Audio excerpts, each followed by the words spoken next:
هي طبعا بالنسبه للطبيعه البشريه هو بيبقى موقف محير جدا، واحيانا بيبقى احساس نابع من جواك انت فقط، ملوش علاقه بمديرك تماما. بيبقى مديرك بالنسبه له انت زي زميلك، ولكن انت عندك احساس دايما داخلي الاهتمام بيك قل كتير قوي عن الاول. هنا انت مش محتاج تدخل في دايره شكوى او لوم وتقعد تلوم المدير او حتى تتكلم قدام زمايلك ان مفيش اهتمام بيا او لا. انت محتاج حاجه واحده بس، انت فعلا محتاج تستعيد اهتمام مديرك ليك مره ثانيه، وان انت تلفت نظره ليك مره اخرى. ده ممكن يتعمل بطرق كتير جدا جدا جدا، لكن خلينا نلقي الضوء كده على حاجه او حاجتين او ثلاثه بشكل او باخر تقدر تساعدك ان انت تدخل دايما في دايره الاهتمام بشكل مهني. في البدايه ممكن تبدا ترسل لمديرك تحديثات دايما عن ادائك، تحطه معاك في الصوره كل شويه، تبدا تبعت ميلات مثلا او ميلز، او نظام التواصل داخل شركتك هي عباره عن ميلات بتحط فيها انجازاتك بشكل او باخر. حاول دايما ان انت تحافظ على ان انت تبدا ترسل التحديثات دي اول باول، بس هنا الموضوع هيبقى مختلف شويه، هيبقى تبدا ترسلها بشكل مختصر حبتين، لان احيانا لما بيسيطر علينا الشعور ده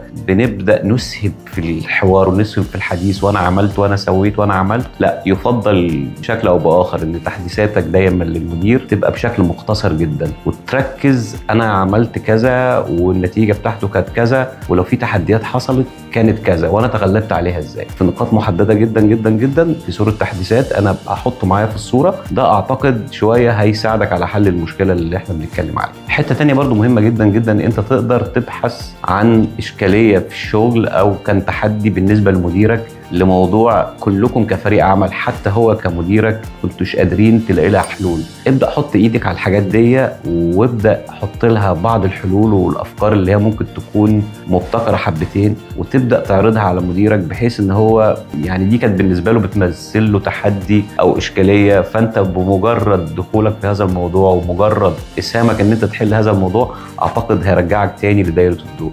هم زي ما بيقولوا ان الاهتمام ما بيطلبش.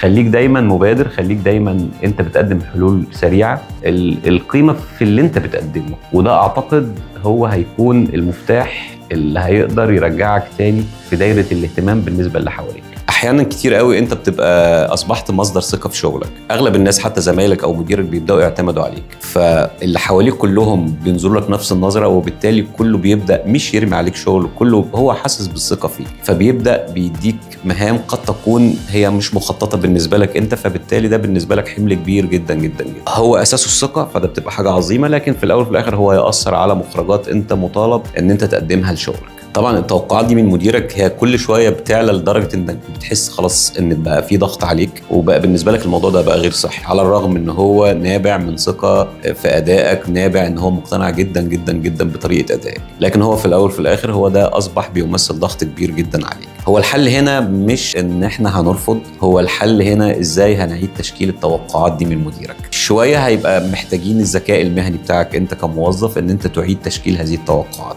انت مش هتقول لا زي ما اتفقنا في الحلقات اللي قبل كده، انت بس حاول ترتب اولوياتك في الشغل وتشاركوا هذه الاولويات، وهتتكلم مع مديرك بلغه الارقام والمنطق شويه، مش بلغه انا مضغوط. احيانا كلنا لما ده بيحصل بروح لمديري انا مضغوط، انا عندي شغل كتير، وده اعتقد مش ذكاء مهني زي بيقولوا. لا، انت محتاج تتكلم معاه بلغه الارقام، محتاج تتكلم معاه بالمنطق، بتقول له انا المهام اللي عندي 1 2 3 4 5، محتاجين انا وانت نقف على الاولويات الاهم فالاهم فالاهم. ده اعتقد هيبقى مناسب جدا جدا، ان هو هيبدا ينتبه ان انت عندك شغل كتير جدا، هيبدا ينتبه ان في اولويات اهم من اولويات، هيبدا ينتبه ان لو في حاجه زي بيقولوا انها وقعت منك وتليها اولويه قصوى للمكان ده، اعتقد هيؤثر على الجميع، فهيبدا ينتبه جدا، يبدا ينتبه ان في انشطه كتير موكله اليك اكتر من طاقتك. في مديرين كتير في معظم الاحيان مش عاوز يسمع مشاكل، ودي طبيعه بشر، وبتلاقي كتير نماذج من المديرين دولت موجودين فعلا في حياتنا، هو عاوز يشوف حلول.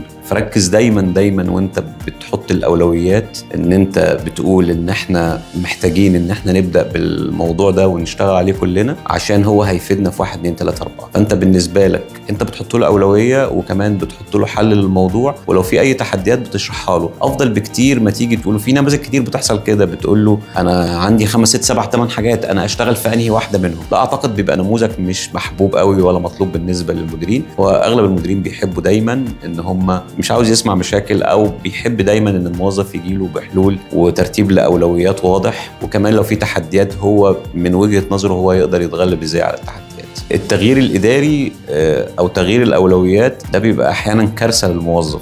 بمعنى ايه؟ انه احيانا انت بتشتغل على موضوع بذلت فيه مجهود كبير جدا جدا جدا، ويجي مديرك يبدا يغير لك الاولويه دي. مش بس كده، احيانا كمان انت بتشتغل على موضوع وبذلت فيه مجهود كبير وقطعت فيه شوط كبير جدا وخلاص قربت على الانجاز، وفجاه الاداره بتتغير، المدير اللي انت كنت شغال معاه راح اداره تانية، فبالنسبه له خلاص ما بقاش مهتم بهذا المشروع، وجاب مدير تاني برضه مش مهتم بهذا المشروع، وانت في منتصف الطريق، انت بذلت مجهود والمشروع ده ما بقاش اولويه. فده بالنسبه لك بيبقى كارثه كبيره جدا جدا. انا ازاي اقدر اتغلب على حاجه زي كده؟ ده مش بس كده، انت احيانا بيبقى فيه شغف عندك لان انت حاسس ان النشاط ده هيضيف لك حاجه كويسه في شغلك، كمان هياثر على تقييمك في نهايه السنه، وبعد ما بذلت فيه مجهود كبير اصبح مش من ضمن اولويه الاداره، فانت بتفقد الشغف في شغلك. فبالتالي انت محتاج حلول ازاي تتغلب على الاحساس ده عشان تقدر تكمل. طبعا الموقف ده بيحسس الواحد بعدم الامان بشكل او باخر، لان انا مش عارف بكره هيحصل بايه بعد ما مشيت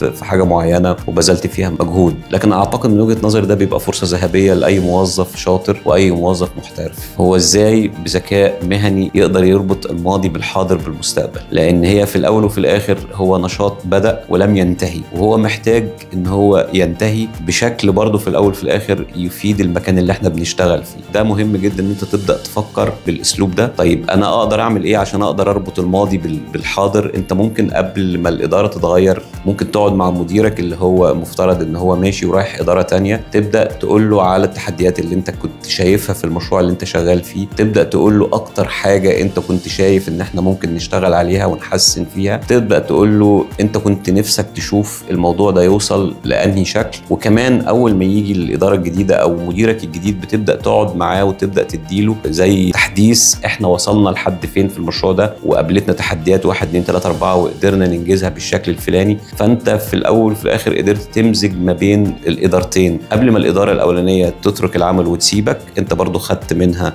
تحديث بحيث ان انت تقدر توصل للانجاز المطلوب. وكمان الاداره الجديده اول ما اشتغلت معاك برضو بديت تقعد معاها وتديها فكره عن اللي فات كله، انت ممكن تكون اشتغلت شهور كتير على الموضوع، فبتبدا تلفت نظره ان في موضوع معين هو شغال وحصل فيه مجهود كبير وحصل فيه كم من الانجازات. فانت كده ربطت الماضي بالحاضر. ده اعتقد اسلوب كويس تقدر تتغلب بيه على هذا الاحساس. برضو في حته مهمه جدا، يعني انت لازم تكون مبادر في كل شيء، حتى في موضوع تغيير الاداره او تغيير المدير من مدير قديم لمدير جديد. انت محتاج لو انت ماسك انشطه معينه في ايدك او ماسك ملفات معينه، تبدا تجهز ملخص عن اللي انت بتشتغل فيه وانت واصل فيه لحد فين، لو في تحديات معينه. والاداره الجديده بتبقى محتاجه تعرف ده كويس جدا، انت تبقى ايه المشروعات اللي انت ماسكها في ايديك بشكل ملخص، بحيث ان هي لو طلبت استفاضه اكتر منك، لو طلبت معلومات اكتر منك، فده بالنسبه لهم ممكن يبقى جاهز بسهوله. لكن مهم قوي ان انت تكون مبادر، ما تستناش. دايما اي مدير جديد او اي اداره جديده بيبقى عندها حاجات كتير قوي قوي محتاجه تتعرف عليها، وقد تكون انت مش من ضمن الاولويات او الانشطه اللي انت ماسكها مش من ضمن الاولويات اللي هم محتاجين يتعرفوا عليها. حاول تكون جاهز، حاول تكون مبادر بتقارير مبسطه جدا تقدر تلفت نظرهم ان احنا ماسكين في ايدينا مشروع 1 2 3 4. بالاسلوب ده انت هتقدر تظهر بصوره مختلفه، تعتبر صوره كويسه ان انت التغيير ده لم تتاثر بيه خالص، بل بالعكس ان انت شخص محوري،